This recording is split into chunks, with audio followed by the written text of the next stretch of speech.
Hello， 大家好，我係上邊家居一清客。今日咧帶你睇咧呢度咧係十里銀灘碧桂園匯港半島呢度咧係193個平方，4間房，3個衛生間嘅。我哋入嚟睇一睇下。業主呢度咧本身呢度咧有一埲牆，呢度係一間房間嚟嘅。我哋咧而家咧拆咗呢埲牆，然後咧跟翻呢個梁咧，到時咧呢個位咧會吊一個無阻燈嘅一個吊頂，呢度係加裝咗嗰個風管機，然後咧呢度本身都係有一個玻璃推拉門，呢個門咧我哋拆咗之後咧，瓷磚會通鋪出嚟。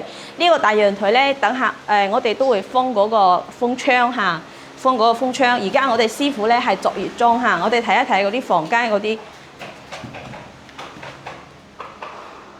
業主呢間咧佢都係加裝咗風管機，風管機咧係加裝到呢個位置嚇。佢風口加裝呢個位，然後咧呢個門咧呢度咧都係有一個玻璃推拉門，呢度咧都係拆咗咧瓷磚都會鋪出嚟之後咧呢度會封窗，然後咧業主係4間房嘅，主人房都係咁樣，嗰個細陽台咧都係同佢嗰個玻璃門都係會拆嘅，拆咗咧瓷磚一樣係鋪出去，嗰個玻璃都係要封起嚟嘅嚇。然後咧我哋睇一睇業主嘅4間房。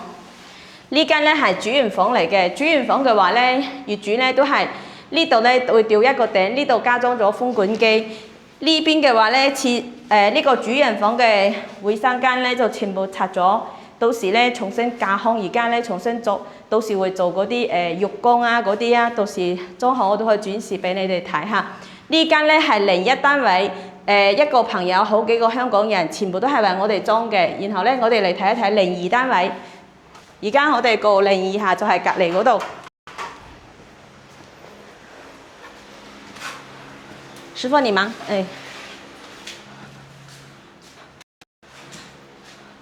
我哋咧而家咧就嚟睇到呢間咧就係02單位啦。02咧都係1層下2個朋友好嘅朋友買嘅嚇。呢度咧都係業主呢個廳咧，佢都係呢個推拉玻璃門咧都係拆咗佢。拆咗之後咧，都係一樣，呢間嘅瓷磚咧就已經通鋪好啦。呢個通鋪出嚟之後咧，呢度咧都係封窗嚇。封窗咧，到時我可以到佢裝好之後咧，我要拍嚟俾大家睇。呢間業主咧，成屋2套